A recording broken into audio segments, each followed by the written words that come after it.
Bien, bonjour à tous. Le message que je vous amène aujourd'hui, c'est un message que j'ai reçu du Seigneur. Et j'avais des connaissances sur ce message bien avant, mais je ne voulais pas que ça vienne en premier.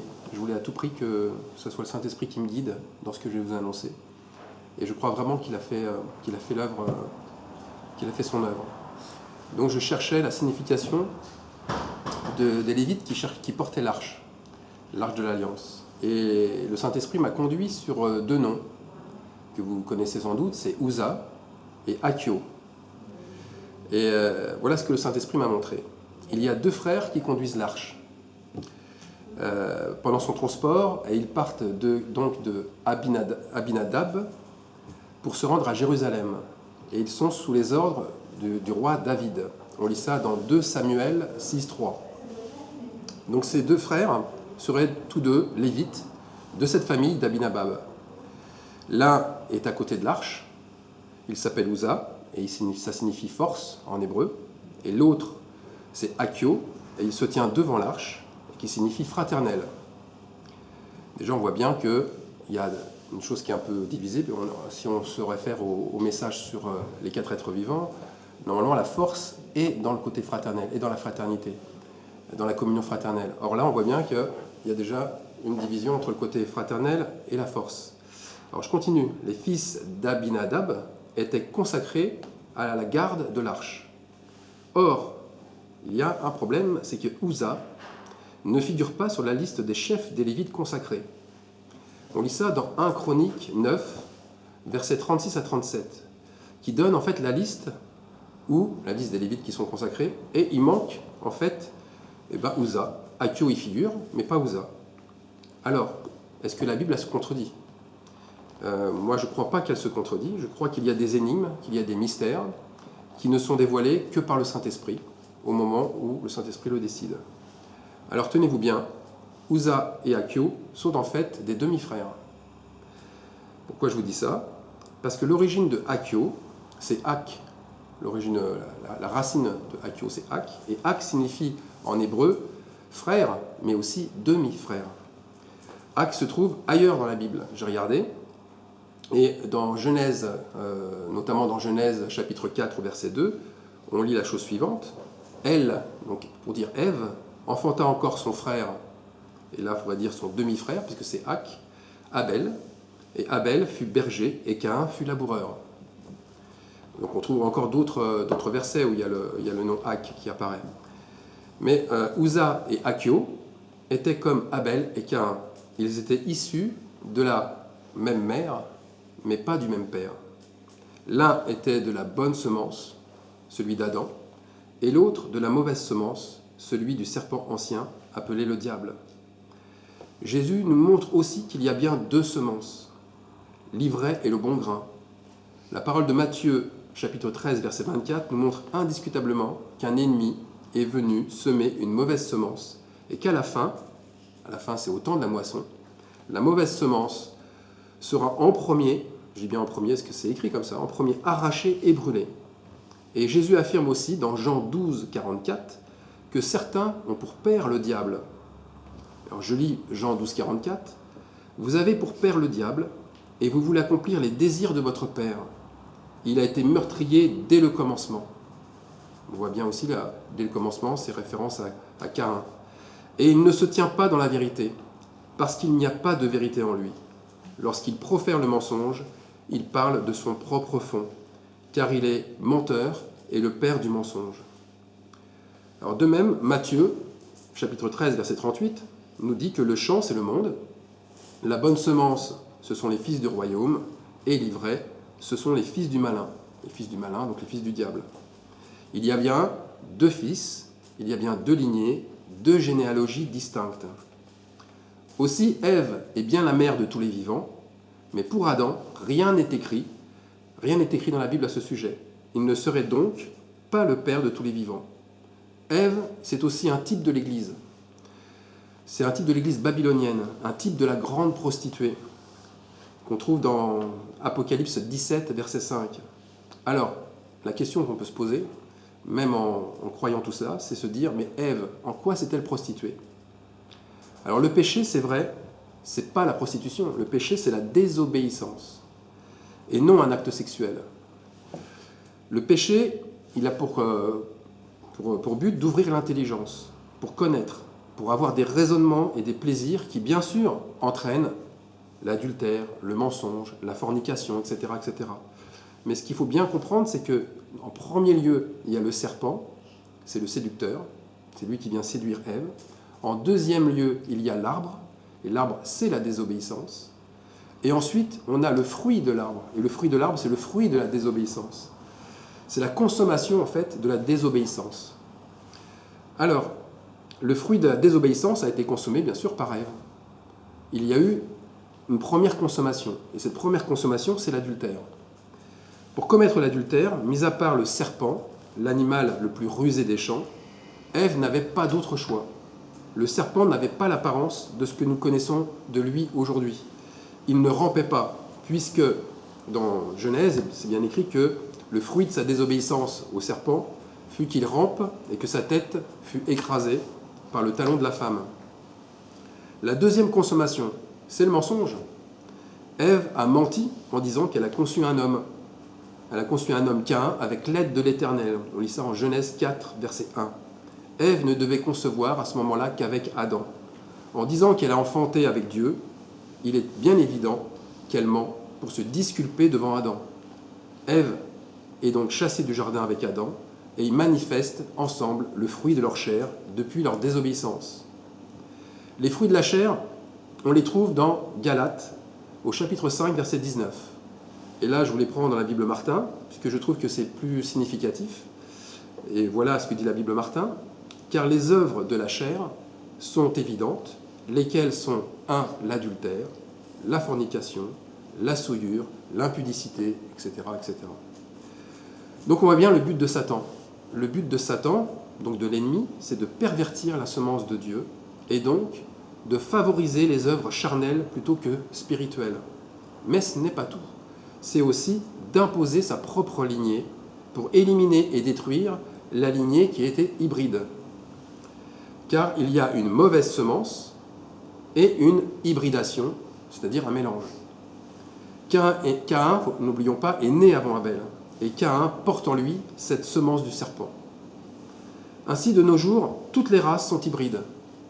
On voit bien, dans l'être humain, il y a l'homme animal et l'homme spirituel, qui se côtoient dans une même personne, et qui descendent de Seth, puisque Abel a été tué. Par contre, les descendants de Caïn ne possèdent que la vieille nature en eux. C'est ce côté l'homme animal. Donc, ces descendants de Caïn sont incapables de se repentir. Ils montrent une fausse repentance ou une fausse conversion sans fruit. Ils sont toujours dans le faire, alors que l'homme spirituel, lui, n'est pas dans le faire, il est dans l'être. Je sais que cette doctrine, qui prône la prédestination, crée beaucoup d'opposition, énormément d'opposition. Ce n'est pas étonnant, le diable n'aime pas être démasqué. Et il sème dans le cœur de beaucoup de croyants, de beaucoup de personnes, de la révolte, de l'indignation, jusqu'à inciter même des frères et des sœurs à se séparer, à se haïr. Il a semé en eux cet orgueil qui place bien entendu la connaissance bien au-dessus de l'amour. Mais, revenons à ce que dit Jésus, le salut ne se gagne pas. Il n'est pas offert pour nos mérites. C'est un don gratuit. C'est quand même Jésus-Christ qui donne le don à la fois de la repentance et le Saint-Esprit. Donc c'est Dieu qui nous appelle et c'est lui qui nous attire à lui. Éphésiens 2, versets 8 à 9. Cela ne signifie pas que nous aurons tous les mêmes récompenses, puisqu'il y a plusieurs demeures dans la maison du Père. Mais revenons sur 2 Timothée 2, 19 à 20. Le Seigneur connaît ceux qui lui appartiennent. Ça veut dire quoi? Ça veut dire qu'il sait ce qu'il a semé lui-même. Et quiconque prononce le nom du Seigneur, qu'il s'éloigne de l'iniquité. On va s'arrêter là pour l'instant dans ce verset. Moi, j'y vois tout de suite une relation directe de cause à effet. Comment le Seigneur connaît-il ceux qui lui appartiennent?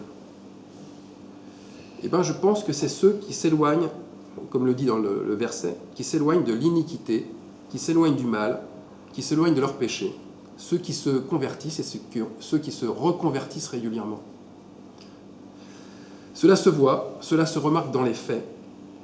C'est quelque chose de très palpable, de très visible. Alors continuons la lecture du verset. Le même verset dit « Dans une grande maison, il n'y a pas seulement des vases d'or et d'argent, mais il y a aussi des vases de bois et de terre. Les uns sont des vases d'honneur, donc les vases d'or et d'argent sont d'honneur, et les autres sont d'un usage vil. Si donc quelqu'un se conserve pur, en s'abstenant de ces choses, il sera un vase d'honneur, sanctifié, utile à son maître et propre à toute bonne œuvre. » Alors le mot qui est important dans tout ça, il y en a beaucoup qui sont importants, mais il y a un mot sur lequel je me suis arrêté, un groupe de mots, c'est se conserver pur. Ce n'est pas une action religieuse, se conserver pur. Cela ne sert à rien d'essayer par soi-même d'enlever les tâches.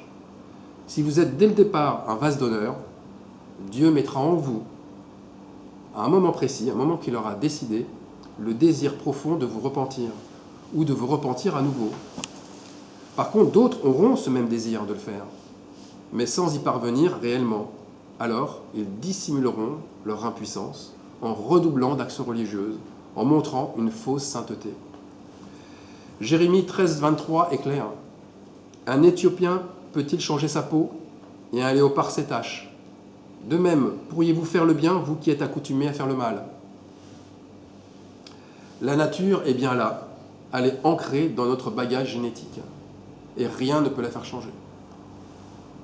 Alors certains vont s'offusquer. Quoi, Jésus, notre Dieu, qui est rempli d'amour, il aurait laissé faire une telle chose, aussi abominable, que de créer une race de Caïn, une race d'élus. Est-ce que Dieu serait raciste?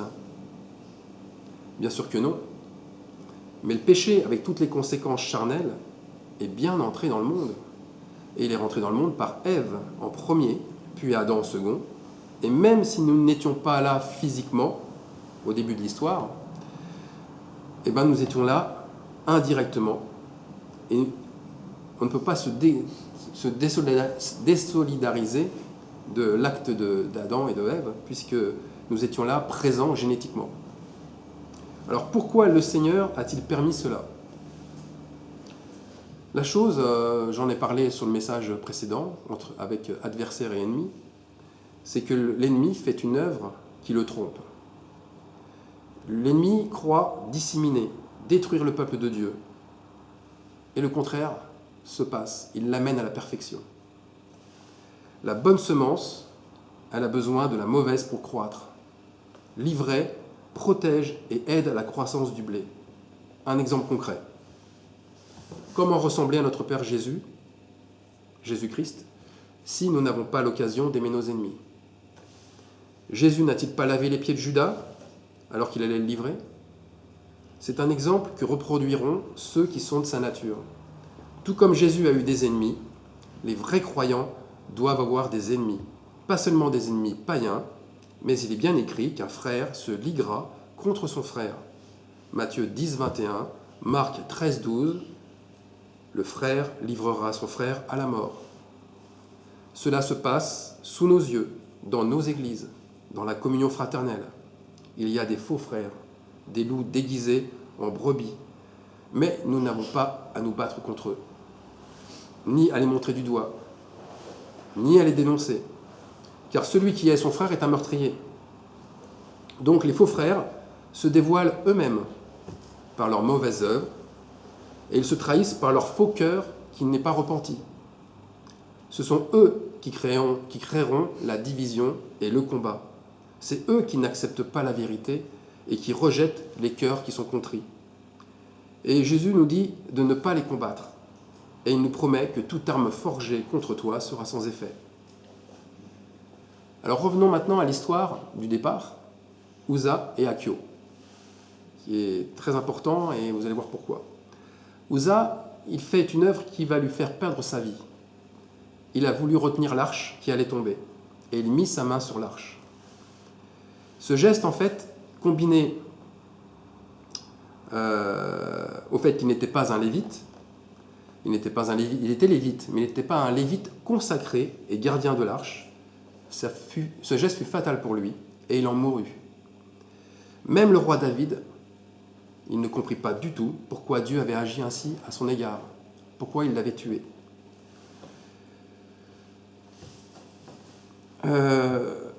il a pris en fait cet acte pour une injustice complète venant de Dieu. Et tous les croyants aujourd'hui, la plupart des croyants qui aujourd'hui voient la semence du serpent comme une injustice, ont ce même regard. Ils voient aussi dans la sanctification et l'amour des vrais cœurs contrits une provocation. C'est ce même regard, ce regard a changé, c'est plus un regard qui est vrai. Et David est revenu sur le bon regard. C'est une fois que David s'est repenti qu'il a compris que Uza avait transgressé au moins 2 lois. Et je dis bien au moins 2 lois. 2 lois qui devaient lui coûter la vie. On lit ça dans Nombre 4, verset 15. Je vous le lis. Après qu'Aaron et ses fils ont achevé de couvrir le sanctuaire et tous les ustensiles du sanctuaire, les fils de Kehath viendront au départ du camp pour les porter. C'est eux qui portent donc l'arche de l'Alliance. Mais ils ne toucheront point les choses saintes de peur qu'ils ne meurent. Telles sont les fonctions de porteurs imposées aux fils de Kehath dans la tente d'assignation. Uza n'était pas un fils de Kehath. Je ne dis pas ça par inspiration, mais c'est écrit dans 1 Chronique 6, 29. C'est un des fils de Merari. Et ce n'est pas la même chose. Les fils de Merari devaient prendre soin et garder les planches du tabernacle, ses barres, ses colonnes et leurs bases, tous ses ustensiles et tout ce qui en dépend. Nombre 3, 36. À chaque fils de Lévite était attribuée une fonction bien précise dans le tabernacle et il n'avait pas à s'en écarter, quelle qu'en soit la raison. Alors est-ce qu'aujourd'hui Dieu aurait changé? Dieu n'a pas changé avec sa parole. C'est toujours la même. Et il demande à ses fils seuls de porter sa parole. Les choses saintes, c'est ça, c'est sa parole, ce sont ces choses saintes du tabernacle. Mais il demande de ne pas y toucher, de peur que nous en mourions. Qu'est-ce que ça veut dire toucher à sa parole? Toucher à l'arche? C'est lui faire dire des choses qu'il n'a pas dites. C'est de rajouter ou de soustraire et ainsi d'égarer son peuple. C'est pourquoi, attention, ceux qui disent et ceux qui se prétendent, ou qui sont, parce qu'il y en a qui sont quand même enseignants, pasteurs, docteurs, théologiens, ils ont plus de responsabilités que les autres. Ça ne veut pas dire qu'ils sont plus importants, ça ne veut pas dire qu'ils sont au-dessus des autres. Ils ont plus de responsabilités, ce n'est pas la même chose. Ils doivent alors veiller à toujours rester dans un état de soumission et de repentance qui leur permet d'être à l'écoute du Saint-Esprit et non de leurs pensées humaines. N'oublie pas qu'on est hybride et que les pensées, elles arrivent souvent par double. Si on veut que la pensée arrive de manière pure, il faut être dans un état vraiment de repentance et de soumission à Dieu. Alors on passe maintenant à 1 Jean 2, 18, 19. On lit beaucoup de choses dans la parole. Petits enfants, c'est la dernière heure. Et comme vous avez appris qu'un antéchrist vient, il y a maintenant plusieurs antéchrists. Par là, nous connaissons que c'est la dernière heure. Ils sont sortis du milieu de nous, mais ils n'étaient pas des nôtres. Car s'ils eussent été des nôtres, ils seraient demeurés avec nous. Mais cela est arrivé afin qu'il fût manifesté que tous ne sont pas des nôtres. Le verset de l'apôtre Jean est intéressant, très intéressant, dans le fait qu'il montre que l'on ne devient pas antéchrist. On n'est pas antéchrist, mais que plusieurs sortent d'une même assemblée. Et sortir ici doit être pris dans le sens de émerger, de se dévoiler par le fait d'être issu de l'assemblée et d'en partir. Ces antéchrists étaient parmi les croyants et au dernier moment, ils ont montré leur vraie nature. C'est ce qu'explique Jean. Au moment où Dieu vous révélera ces choses, vous verrez justement la nature des uns et des autres. Car de qui va-t-on apprendre qu'un antéchrist vient, si ce n'est du Seigneur lui-même? Alors, un peu plus loin, on lit dans 1 Jean 2, 22, un autre indice qui est très, très important à prendre en compte. Voilà, je le lis. Celui-là est l'antéchrist qui nie le Père et le Fils. Alors, l'indice fondamental, c'est le verbe nier. Le verbe nier, dans le grec, au départ, c'est écrit arneomae. Et arneomae signifie prouver le faux. Ça signifie aussi agir d'une manière, d'une autre façon. Agir entièrement d'une autre façon. Ne pas accepter, rejeter, refuser une chose offerte. Tite avait raison. Au chapitre 1, verset 16, Tite dit « Ils renient Dieu par leurs œuvres ». Le rejet se fait bien dans les actes, dans les faits, et pas toujours comme on serait amené à penser, par la bouche, par la parole. On peut tout à fait dire « j'aime Jésus, Jésus est mon sauveur, il est mon maître, je suis soumis à lui », et agir complètement à l'opposé. Donc nier, c'est aussi renier. Et ces antéchrists renieront ce qui fait la force de la piété. Et la force de la piété, c'est l'amour. C'est une chose que l'on ne peut pas imiter. On aime ou on n'aime pas. On peut faire croire qu'on aime, mais dans la réalité, on le voit bien, les fruits ne sont pas là. Alors nous sommes arrivés au temps de la fin, au temps de la fin de l'Église. Et le temps de la fin de l'Église, c'est le temps de la moisson. Et au temps de cette moisson, il y a beaucoup d'antéchrists qui sont visibles, nous dit l'apôtre Jean. Donc c'est pas quelque chose qu'on doit inventer, mais on voit l'ivraie, on voit le bon grain, ça se présente devant nous. Alors beaucoup sont placés en tant que dirigeants d'un troupeau, en tant que dirigeants d'une assemblée. Ils passent pour des docteurs, des érudits de la Bible, mais il y a un signe qui montrera qu'ils ont renié le maître qui les a rachetés. Et ce signe évident se trouve dans 2 Pierre 2:1. Une ruine soudaine s'abattra sur eux. On saura que tous ces dirigeants qui vont avoir une ruine soudaine qui arrive sur eux ne sont pas de la bonne race. C'est 2 Pierre 2:1 qui nous le dit. Pourquoi ? Parce qu'ils sont avides de gloire, de prestige, d'honneur. Ils aiment les premières places. Ils n'ont d'intérêt que pour eux-mêmes. Et les signes de leur cœur s'affichent clairement. Ils ont un cœur mal disposé. Les brebis, ça ne les intéresse pas. Ça les intéresse uniquement que pour leur laine. Et la Bible leur sert à poser des liens d'une religion d'hommes propice à l'idolâtrie. Quelle idolâtrie ? Leur propre idolâtrie. Ils n'aiment qu'eux-mêmes et ils n'aiment pas être repris. Et ils sont prêts à tout comme Caïn. Ils sont prêts à tuer père et mère, à tuer frères et sœurs, pour rester en haut de leur sainte pyramide de connaissances. Alors à l'opposé de la personnalité de Caïn, ou de celle de Uza, nous avons celle du père d'Achio. Le père d'Achio, c'est Abinadab. Et Abinadab signifie, en hébreu, père de la générosité. Ab signifie père, et Nadab, rendre bien disposé, faire de bon cœur. Le père de Uza, lui, c'est Merari, comme j'ai dit précédemment. Et Merari signifie amer, s'irriter, être fort. Il y a toujours la force qui est liée avec l'ennemi. C'est très, très particulier. On voit bien qui est réellement le fils de qui. Le fils d'Abinadab ne peut être que Achio. Et le fils de Merari, bien entendu, c'est Uza. La Bible ne laisse rien sans être porteur de sens. Achio, de par son nom et sa généalogie, montre la vraie fraternité, avoir de la générosité, un cœur toujours bien disposé à faire le bien. Achio montre l'un des 4 êtres vivants qui portent l'arche. Il est l'être vivant à face de bœuf. Et contrairement à son faux frère, il possède la vraie force, lui. Celle qui est issue d'une communion fraternelle. Alors c'est pas un hasard si Achio marchait devant l'arche avec les bœufs qui la soutenaient. Honneur et gloire, souvenez-vous, dans les 4 êtres vivants, honneur et gloire marchent devant l'arche.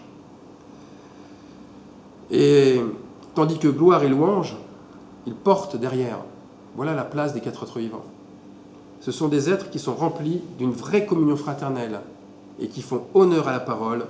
Ces êtres-là marchent devant l'arche de l'Alliance. Et leurs œuvres de sacrifice et de prière ardente les suivent. C'est pour ça que les sacrifices et les prières, la louange, c'est derrière. Et c'est ces êtres vivants qui portent l'arche. Alors là, justement, je me suis dit, voilà, ça c'était la semaine dernière, j'ai fini mon message. J'avais l'impression d'avoir fini. Mais dans mon cœur, il y avait quelque chose d'incomplet, voilà, j'avais une sensation qu'il existait d'autres chemins que je n'avais pas parcourus et que Dieu allait me confirmer autre chose. J'avais vraiment cette sensation-là. Et j'ai attendu jusqu'au lundi 11 janvier. Il ne s'est rien passé jusqu'à là. Et le 11 janvier, j'étais avec ma Bible, puis d'un seul coup, vers minuit, je ne sais plus exactement à quelle heure, j'ai eu à cœur de chercher du côté des généalogies. Alors les généalogies dans la Bible, elles sont toutes faites en partant du père, si on regarde bien, et non de la mère. Pourtant, on voit bien que la mère transmet l'hérédité religieuse. Mais on va s'intéresser justement aux généalogies avec toute cette succession de pères et de fils. Et plus précisément la généalogie du roi Saül. Je ne sais pas pourquoi, il fallait que j'aille regarder du côté du roi de Saül. Alors, est-ce qu'elle montre, par voie de fait, la lignée de la mauvaise semence? Parce qu'on pense que bon, cette lignée, elle est de la mauvaise semence. Et puis, on peut penser aussi par là même que la lignée de David, c'est celle qui va montrer la bonne semence. Puisque Jésus est appelé fils de David. Ça paraît un peu évident. Hein. Sinon, à quoi ça nous sert de donner tous ces noms de généalogie si c'est juste les mettre les uns derrière les autres et nous dire, voilà, la généalogie de David, c'est celle-là, et la généalogie de... Donc, il y a un sens, il y a quelque chose. Et j'étais vraiment attiré fortement par cette généalogie-là. Alors Saül, tout comme Caïn, avant tout, hein, je pense qu'il faut mettre aussi une chose que je n'avais pas vue avant, c'est que Saül, comme Caïn, était laboureur. Et David, tout comme Abel, était des bergers. Pourquoi Saül était laboureur? Parce qu'il était parti chercher des ânesses perdues de son père Kis. Et en ce temps-là, les ânes servaient au labour. Ils servaient au labour car ils étaient très utiles dans les terrains en pente. On n'utilisait pas des bœufs dans les terrains en pente, on utilisait les ânes. Et là, ça nous montre que Kis, comme son fils Saül, avait le même métier, qui était laboureur, et le même métier que Caïn. Alors, une remarque aussi que je me suis faite, c'est au temps de la moisson que l'on remarque celui qui laboure, car il sera en décalage avec celui qui moissonne. La vraie semence moissonnera, si on peut le dire, alors que la mauvaise semence, elle sera en train de labourer. Elle ne fera pas du tout la même chose. Pourtant, ils s'occuperont tous les deux de choses spirituelles, mais pas... Il y en a un qui est en décalage par rapport à l'autre, qui n'est pas en fait dans l'inspiration du moment, dans ce qu'on appelle la manne du jour. Alors, on va lire 1 Samuel 9, 1, 2, et vous allez voir qu'il y a beaucoup de choses dedans. 1 Samuel 9, 1, 2 dit ceci. Il y avait un homme de Benjamin, de la tribu de Benjamin donc, qui était nommé Kis. On voit bien que c'est le père de Saül. Fils d'Abiel, fils de Tséror, fils de Bécorat, fils d'Apiac, fils d'un Benjamite. C'était un homme fort et vaillant. Il avait un fils du nom de Saül, jeune et beau, plus beau qu'aucun des enfants d'Israël, et les dépassant tous de la tête. Ici, on voit bien 7 générations. Et moi, ce qui m'a choqué tout de suite, c'est que ces 7 générations sont bien au-dessus des autres. On voit des pères et des fils qui sont plus forts, plus vaillants, plus grands et plus beaux les uns que les autres. Moi, ce qui me saute aux yeux, c'est l'orgueil de cette lignée. Je ne sais pas si vous c'est pareil, mais il y a un orgueil qui est démesuré. Alors Saül, si on reprend là aussi, parce qu'on est un peu dans l'étymologie des mots, et surtout en hébreu, et Saül en hébreu, ça signifie demander un fils, mais pas seulement demander un fils, en consultant une divinité. Si on prend Kis, en hébreu, c'est piège, tendre un piège. Abiel, en hébreu, c'est Dieu est mon père. Tséror, l'origine hébraïque est tirée de tsarar, qui signifie ennemi, oppresseur, lié, détresse, angoisse, inimitié. Bécorat, en hébreu, signifie premier-né. Afiak, en hébreu, c'est apporter le souffle. Et l'origine provient de poua, qui signifie faire respirer, mais aussi exciter, enflammer, gonfler, renacler. Gonfler, comme moi ça me fait penser à la pâte des pharisiens qui gonflent avec le levain.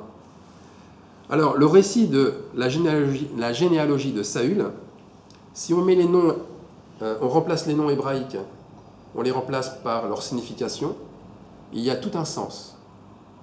Et je me suis, pas amusé, parce qu'on ne peut pas dire amusé, mais j'ai eu l'inspiration de faire un récit avec non pas les noms, mais les remplacer par leur signification. Et voilà ce que ça donne. Il y avait un homme de la tribu de Benjamin qui tend un piège, Kis, en disant que Dieu est son père, Abiel, alors que son père est l'ennemi, l'oppresseur, celui qui lie, qui apporte détresse et angoisse, et qui est inimitié, Tséror. Son père était le premier-né, Bécorat, qui obtient dès son premier souffle l'orgueil et la colère, Aphiac. C'était un homme fort et vaillant qui a demandé un fils en consultant une divinité, Saül. Si là, on ne voit pas la stratégie utilisée dès le départ par Satan, c'est que l'on met de la mauvaise volonté, même de la très mauvaise volonté. Alors, j'ai fait la même chose avec David. Je me suis dit, avec David, on va trouver une lignée qui va être magnifique. Et je me suis dit, voilà, il y a dans Ruth 4, 18 à 21, on voit une partie de la généalogie, mais aussi dans Matthieu, au premier chapitre, on voit aussi la généalogie de David. Alors, je m'attendais vraiment à voir une lignée sainte. Et bien entendu, terminée par le Seigneur, puisqu'on sait que la fin de cette lignée, c'est Jésus-Christ, c'est notre époux, quoi. Et bien, j'étais très étonné de voir qu'il y avait plusieurs noms qui faisaient référence à l'ennemi. Aujourd'hui, ça m'a surpris, enfin au début, ça m'a vraiment très surpris. Et après, je me suis dit, mais pourquoi il y a un truc qui ne colle pas? En fait, ça ne colle pas, c'est évident. C'est évident parce que la lignée parfaite n'aurait jamais eu besoin du sacrifice parfait de notre Seigneur. La femme, ne l'oublions pas, cette femme qui représente Judas et l'Église de Christ, elle est blessée au talon. Elle est comme Jacob. Jacob est retenu par le talon. Et Jacob fait partie de la lignée de Jésus-Christ et de David. Donc cette lignée, elle est bien hybride. Et elle a besoin d'une renaissance. Elle a besoin d'une purification que seul Jésus-Christ apportera. Et si on regarde bien la lignée, il y a quand même une chose qui paraît complètement contradictoire. C'est qu'ils sont tous père et fils. Et quand on arrive à Jésus, je suis désolé, mais Jésus, ce n'est pas le fils de Joseph. Qu'est-ce qu'il fait dans cette lignée? Il était rattaché à cette lignée pour la purifier. C'est le fils de Marie et c'est le fils du Père éternel, mais pas le fils de Joseph. Donc là, on voit bien qu'il y a quelque chose qui ne marche pas non plus. Alors il y a bien deux semences. La semence du bon grain, qui est hybride, qui est celle d'Adam, et la semence de l'ivraie, celle du serpent.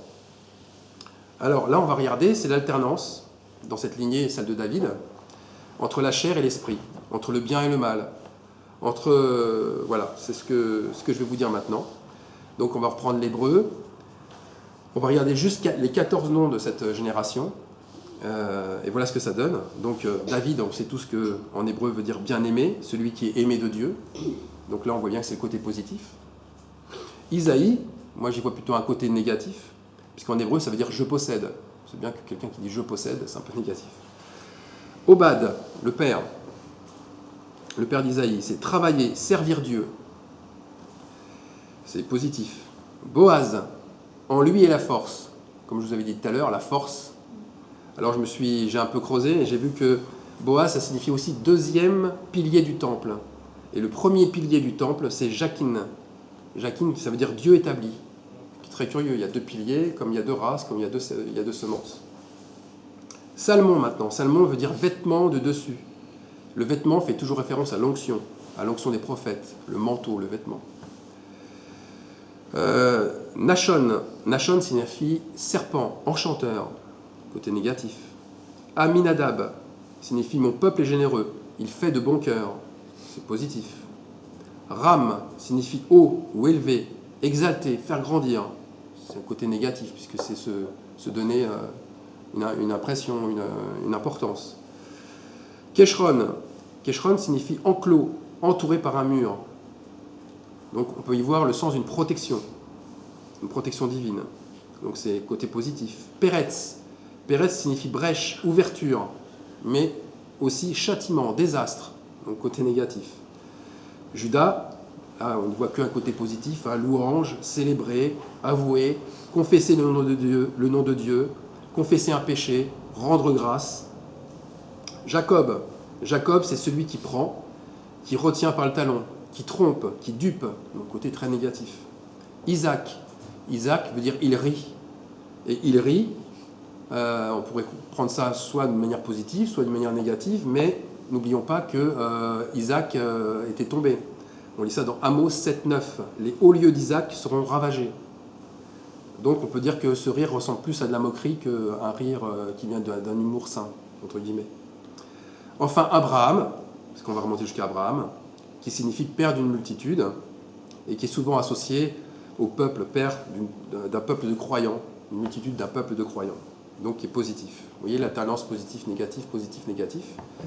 Alors moi j'ai eu à cœur de repartir de la même généalogie, enfin la même structure que celle de Saül, et donc de remplacer les noms par la signification hébraïque. Et voilà ce que ça donne. Celui qui est aimé de Dieu, donc David, est opposé à celui qui dit « je possède », Isaïe. Il sert Dieu, Obad, s'il ne manifeste pas qu'en lui est la force, Boaz. Sinon, c'est qu'il n'a pas l'onction. Il n'est pas revêtu du manteau de l'onction, Salmon. C'est le serpent, l'enchanteur, Nachon, qui l'inspire alors. Car mon peuple est généreux, et il fait tout de bon cœur, Aminadab. Celui qui s'exalte ou croit de lui-même, Ram, n'est plus protégé par la forteresse divine, Estron. Il ouvre une brèche qui l'amène inévitablement au châtiment, Péretz. La vraie louange sera alors de confesser le nom de Dieu et d'avouer son péché, Judas. Car celui qui retient par le talon, Jacob, veut tromper, et il se rit et il se moque, Isaac, du peuple nombreux des croyants, Abraham. Ça se tient, hein? Voilà. Amen.